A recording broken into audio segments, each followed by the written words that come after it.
Welcome to the market money magnet guys. आज यहाँ इस वीडियो में हम बात करने वाले हैं दो मोस्ट इम्पॉर्टेंट स्टॉक्स के बारे में। एक स्टॉक 10% से ज़्यादा की तेज़ी में हमें देखने को मिला है और साथ ही साथ स्टॉक ने जो है बोनस इशू किया है। बोनस का रेशो भी धमाकेदार है, तो हम ये भी देखेंगे स्टॉक कौन सा है, बोनस कितना है और साथ ही साथ क्या हमें इसमें इन्वेस्ट करना चाहिए या नहीं। वैसे तो एक चीज़ आपको मैं यहीं एक डिस्क्लेमर देना चाहूँगी कि बायबैक, बोनस, स्प्लिट, डिविडेंड या किसी भी तरह के कॉरपोरेट एक्शन के चलते आपको किसी भी स्टॉक में इन्वेस्ट नहीं करना चाहिए। ये सबसे ही खराब स्ट्रैटेजी होती है। लेकिन अगर स्टॉक फंडामेंटली अच्छा है, फ्यूचर ओरिएंटेड स्टॉक है, तो हो सकता है कि हम ऐसे स्टॉक में इन्वेस्ट करें, तो हम वो भी देखेंगे। और उससे पहले हम देखने वाले हैं टाटा स्टील। अब ये टाटा स्टील को हम आज यहाँ कवर क्यों करने वाले हैं, तो टाटा स्टील जो है आज आप देख सकते हैं इसमें अच्छी तेजी हमें देखने को मिली है। और अगर हम इसका लास्ट 5 डेज का परफॉर्मेंस देखें तो आप देख ही सकते हैं कि लास्ट 5 डेज में जो है टाटा स्टील निगेटिव में हमें देखने को मिल रहा था।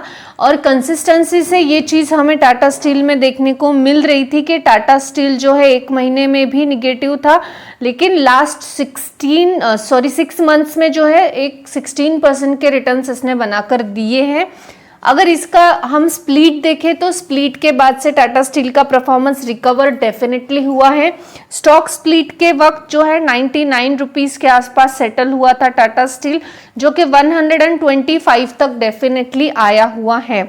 आज हम इसको कवर कर रहे हैं क्योंकि इसमें जो आज हमें तेजी देखने को मिली है मोर देन 1% की, इसके पीछे का जो रीज़न है, ये रीज़न बहुत इंटरेस्टिंग होने के साथ साथ आप एक नया टर्म सीखेंगे स्टॉक मार्केट में, सो स्टे ट्यून।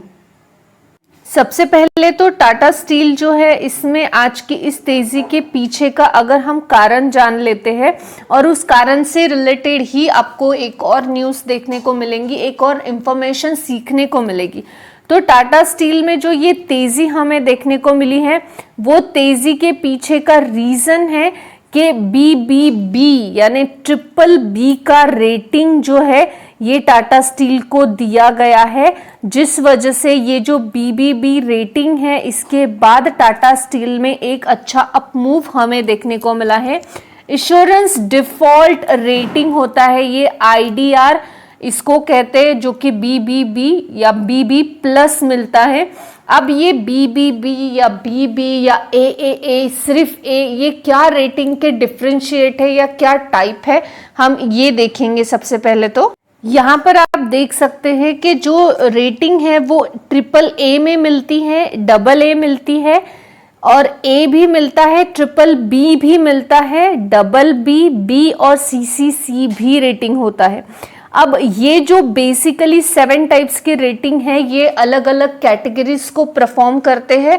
जैसे कि अगर AAA या AA मिलता है तो हाई क्रेडिट क्वालिटी का स्टॉक होता है वो। A या BBB मिलता है तो मीडियम क्रेडिट क्वालिटी यानी कंसिडर इन्वेस्टमेंट ग्रेड का स्टॉक हम इसको बोल सकते हैं या कंसिडर कर सकते हैं। अब क्रेडिट रेटिंग जो है ये बॉन्ड्स के बिलो अगर रहे, यानी ये दोनों के बिलो अगर वो रेटिंग देखने को मिलती है, यानी BB, B या CCC देखने को मिलती है, तो ये एक लो क्रेडिट क्वालिटी का स्टॉक देखने को मिलता है। और कॉमनली ये स्टॉक जो है जंक बॉन्ड्स में हमें देखने को मिलता है।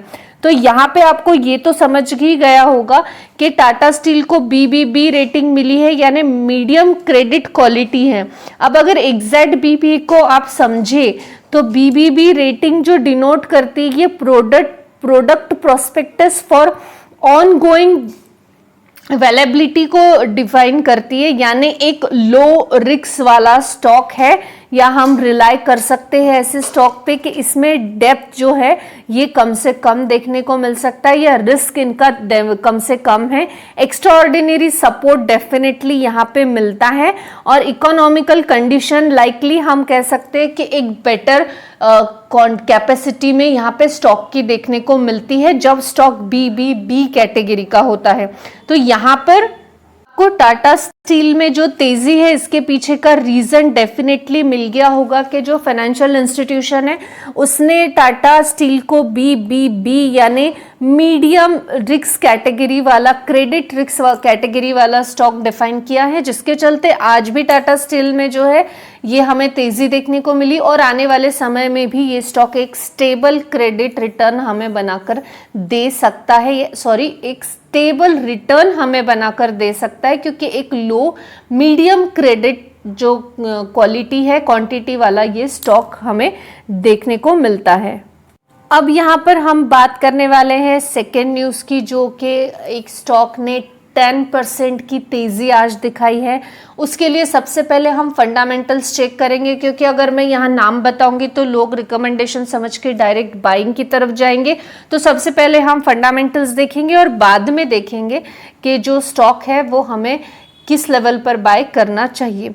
तो जो हम बात कर रहे हैं वो स्टॉक का मार्केट कैप जो है 47.6 करोड़ का है।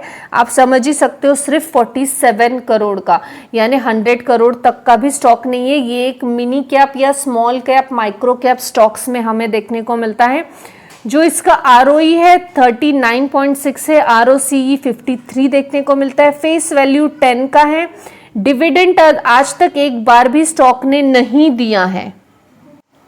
अगर हम बैलेंस शीट की बात करें तो आप देख सकते हैं शेयर कैपिटल जो है नंबर्स इन करोड़ है, लेकिन मार्च 2020 में 0.01% का था, सिर्फ 0.01 ही 22 में था। 22 मार्च में 1.64 एंड मार्च 23 में 2.34 करोड़ का शेयर कैपिटल देखने को मिला है। साथ ही साथ रिजर्व की बात करें तो आप देख सकते हैं रिजर्व्स जो है 1.2800 एंड देन हमें 2.03 करोड़ के देखने को मिल रहा है। कंपनी पे 23 में थोड़ा सा स्लाइट बोरोइंग हमें डेफिनेटली यहाँ देखने को मिल रहा है। हम यहाँ पे अगर प्रॉफिट एंड लॉस अकाउंट की बात करें तो सेल्स आप देख सकते हैं, सेल्स फ्लक्चुएट मैनर में हमें देखने को मिल रहे हैं। मार्च 2022 में 2.53 करोड़ थे एंड देन 7.45 करोड़। इस साल का बिजनेस बेटर देखने को मिल रहा है कंपेयर टू लास्ट ईयर। अब नंबर्स इतने छोटे हैं क्योंकि कंपनी ही उतनी छोटी है। नेट प्रॉफिट भी आप देख सकते हैं 1.19 सिर्फ करोड़ का देखने को मिलता है। प्रॉफिट जनरेट करते हुए भी कंपनी ने डिविडेंड पे आउट आज तक नहीं किया है। एक चीज हाईलाइटेड आपको देखने को मिलेगी। अगर हम हाफ ईयर के रिजल्ट देखें यहाँ पे, तब भी आप देख सकते हैं कि जो सेल्स है ये डेफिनेटली इस साल यानी 2023 में सेल्स अच्छा देखने को मिल रहा है और जो नेट प्रॉफिट है ये 0.48 करोड़ का है, यानी 48 लाख का ओनली जीरो हमें यहाँ पे देखने को मिल रहा है। अब मोस्ट इंपॉर्टेंट यानी हम शेयर होल्डिंग पैटर्न एक बार चेक कर लेते हैं। शेयर होल्डिंग पैटर्न में आप देख सकते हैं 64.48% का प्रमोटर का होल्डिंग है और बाकी 35% का जो है यहाँ पे पब्लिक की होल्डिंग देखने को मिल रही है। अब यहाँ तक तो ठीक है कि प्रमोटर का होल्डिंग 64.48% का है और पब्लिक का 35%, लेकिन अगर आप प्रमोटर का होल्डिंग डिटेल में देखेंगे तो आपको डेफिनेटली जो कंपनी के चेयरमैन है अमित कुमार सिंह ये तो दिखेंगे ही, लेकिन आपको सेम परिवार का पब्लिक में भी होल्डिंग देखने को मिलेगा, जो कि प्रेम सिंह यहाँ पे देखने को मिल रहा है, विवेक कुमार सिंह भी यहाँ देखने को मिल रहा है। तो कहीं ना कहीं जो है यहाँ पे थोड़ा फैमिली पब्लिक में भी बैठा हुआ है, जैसे कि हम तापरिया में देखते हैं, जैसे कि हमने ELCID इन्वेस्टमेंट में देखा था। तापरिया में स्पेशली हमें जो है होल्डिंग देखने को मिल रहा था फैमिली का, तो यहाँ पर भी वो चीज़ हमें ये कंपनी में देखने को मिलती है। अब यहाँ पे मोस्ट इम्पॉर्टेंट चीज़ है कंपनी कौन सी है, तो कंपनी का नाम है ओलाटेक सोल्यूशन लिमिटेड। अब ओलटेक सोल्यूशन लिमिटेड जो है इसमें आज 10% की तेजी देखने को मिली। अब इसके नाम से ही आप समझ गए होंगे कि ये एक सॉफ्टवेयर बेस्ड कंपनी है। इसका करंट प्राइस 203 रुपए का है। ये एक small cap micro cap company है, यानी रिस्क हाई से हायर है। यहाँ पे हम यहाँ पे लो रिस्क नहीं बोल सकते।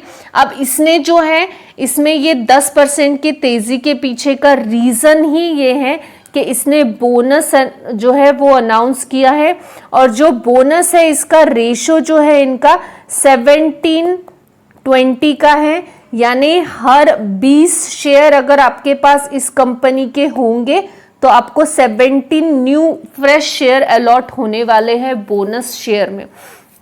अब यहाँ पे 20 शेयर अगर आप उसकी 20 स्टॉक की कीमत देखें, अभी करंट प्राइस के हिसाब से हम बात करें तो 203 रुपीज हम रफली कंसिडर करें तो 4600 रुपीज अगर आप इन्वेस्ट करते हैं तो आपको जो है 3910 रुपीज के स्टॉक एडिशनल मिलेंगे। तो ओवरऑल आपका वैल्यूएशन यहाँ पे जो हो रहा है वो हमें देखने को मिलता है 8510। अब हम एक रफली कंसिडर करें भी कि हमारा 8510 रुपीज इस स्टॉक में हमारा इन्वेस्टेड है।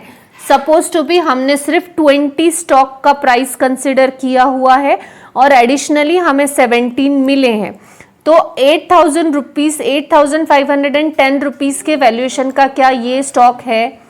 यहाँ इसके जो फंडामेंटल्स है, इसका जो आईपीओ आया था ओवर सब्सक्राइब्ड हुआ था नो डाउट, और उस टाइम पे बहुत ज़्यादा स्टॉक को लेके पॉजिटिविटी डेफिनेटली थी सबके दिलों में, यानी 2022 में ये आया था और उस वक्त ओवर सब्सक्राइब होने के साथ साथ अगर आप इसका मैक्सिमम चार्ट पैटर्न देखेंगे, एक साल में अगर हम देखें तो इसने ओके 110% के रिटर्न्स डेफिनेटली बना के दिए हैं। 5 सालों की बात करेंगे तब भी हम इसको 226% के रिटर्न्स बना के दिए हैं, और ऑल टाइम की बात करें तब भी हम इसको 226% के रिटर्न्स इसने बना के दिए हैं। लेकिन only on the basis of bonus हम इसमें अगर जाएंगे तो डेफिनेटली हाई रिस्क के साथ हम जा रहे हैं। हो सकता है बोनस शेयर्स के बाद ये स्टॉक जो है गिरे, करेक्शंस आए, और उस वक्त आपको वो करेक्शन के साथ मैनेज करते आना चाहिए। जो पेनी स्टॉक है ये उस कैटेगरी में हम इसको बोल सकते हैं क्योंकि इसका मार्केट कैप बहुत ही छोटा है और ये हाई रिस्क में स्टॉक हम इसको डेफिनेटली कंसिडर कर सकते हैं कि ये स्टॉक में हम अगर जाएंगे तो हाई रिस्क हम खुद इनवाइट करते हुए जाने वाले हैं। आप इसका कॉर्पोरेट एक्शन देख सकते हैं, मैंने बीएससी के ऑफिशियल वेबसाइट पे निकाला हुआ है, और अब तक के इसने कोई भी कॉर्पोरेट एक्शन किया नहीं था। बोनस ये पहला ही कॉर्पोरेट एक्शन है, तो हम डेफिनेटली एक छोटा सा अमाउंट अगर आप इसमें डालना चाहो हाई रिस्क के साथ तो आप डाल सकते हो। सॉफ्टवेयर बेस में जो ये काम करती है इसमें ELXI भी बहुत अच्छी कंपनी है, टाटा ELXI ये भी बहुत अच्छी कंपनी इसमें टॉप 1 मोस्ट में है। तो डेफिनेटली इसको बहुत बड़े बड़े कॉम्पिटिटर्स है जिसको इसको फेस करके आगे सरवाइव करना है। लेकिन अगर कोई ये स्टॉक में सोच रहा है जाने की तो मैं कहूँगी आप और भी डिटेल रिसर्च कीजिए, उसके बाद डिसीजन लीजिए, क्योंकि आपका हार्ड अर्न मनी है, डेफिनेटली स्टक नहीं होना चाहिए। आई होप आपको इन्फॉर्मेटिव लगी होगी। Thanks for watching.